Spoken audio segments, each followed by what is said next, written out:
So thank you very much for this kind invitation. Let me thank, first of all, the president, Yanis Retsos, for this invitation to join you, unfortunately online, to discuss the situation of the tourism industry in Italy and regarding also the situation in your country.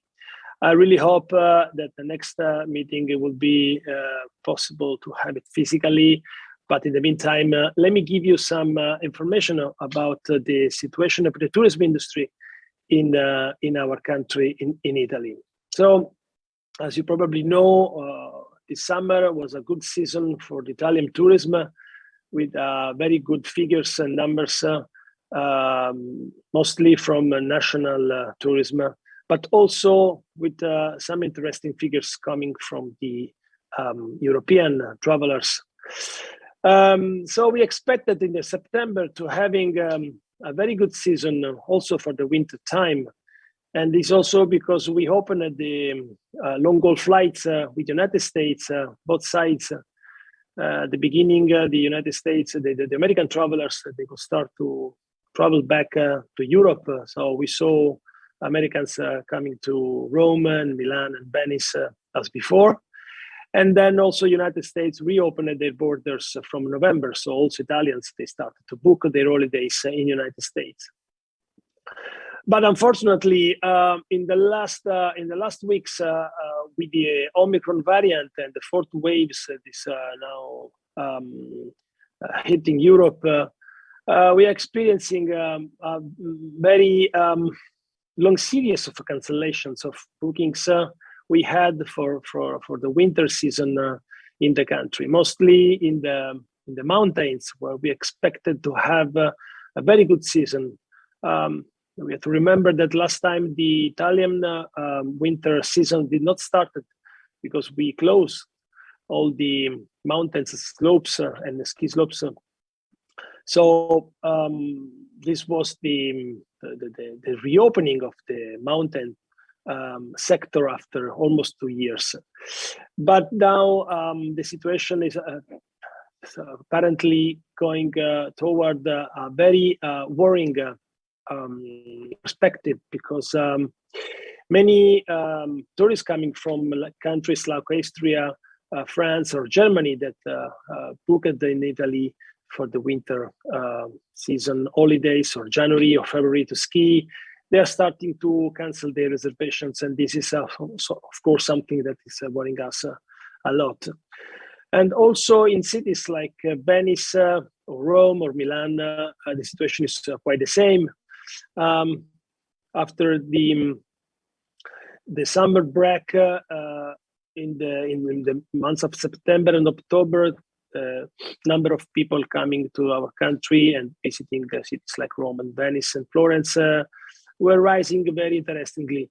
But now the situation is coming back to 2020. So at the moment, for example, in Rome or Venice, we have like minus 80% of customers expected, and this situation is not going toward a better situation.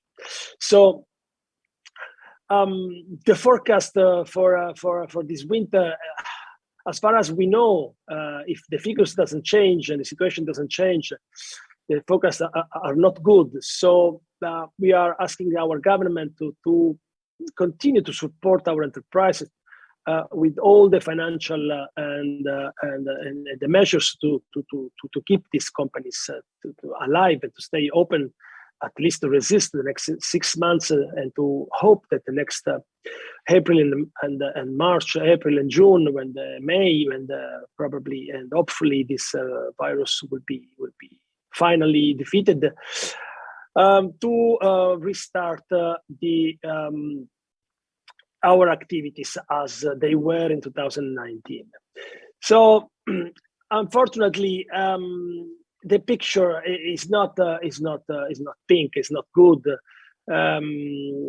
We are resisting thanks to the resiliency of our companies, and also the Italians who decided to stay in Italy, even though the Italian government decided to open some corridor with some exotic destination such as Maldives and other small destinations where the situation of the COVID is under control. And this is giving some oxygen to the tour operators companies, even if you have to imagine that in the last 1 year and a half, of almost 50% of the Italian travel agencies, they died. So we passed from almost 12,000 travel agencies to 6,000, and this is very bad, of course, because we are losing a very important part of our industry, and of course it's also a problem of jobs, occupancy rate, and so on for many regions of the country. But we have to look forward, and hopefully the next year will be the final nightmare for the tourism industry. So even in rethinking how to restart the tourism industry, how to rebuild the confidence of the customers and the travelers toward the tourism industry, that is an industry that's very sensitive to the psychology. We are changing. We are trying to change also the way we offer our country. So we are using the financing of the resilience and recovery plan of the European Union to reshape the tourism sector in our countries toward a more sustainable offer. We don't want to have the situation we had in 2019 with our crowded places in Venice, with the problem of over-tourism. And in doing so, we are rediscovering the small regions of our country, all the small destinations that were not covered and not visited by the tourists in the past. So a large part of our country is still undiscovered. You have to imagine that 70% of the travelers in Italy, they stay in the center north of Italy. So a large part of the south of Italy is still undiscovered.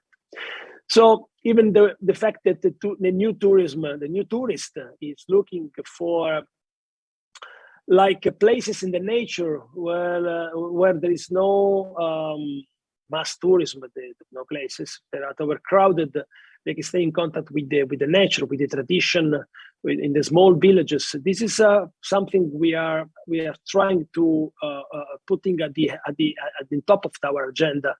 And will help also destinations like Venice or Rome or Florence, for example, when and hopefully the tourism will start again, to be more resilient, more sustainable, and reorganize the flows of tourism all over the year, and not only in the peak dates that then are, of course, they cause problems to tourists themselves, but also to local people. That, of course, for example, the situations in Venice, they saw at the end the tourism as a problem and not as a solution for the economy of the destination. So I really hope to join you again next year to bring you some more positive dates and figures. But in the meantime, let me thank you again for this kind of invitation, and I send you also my warmest greetings for the holidays, Christmas. Thank you very much.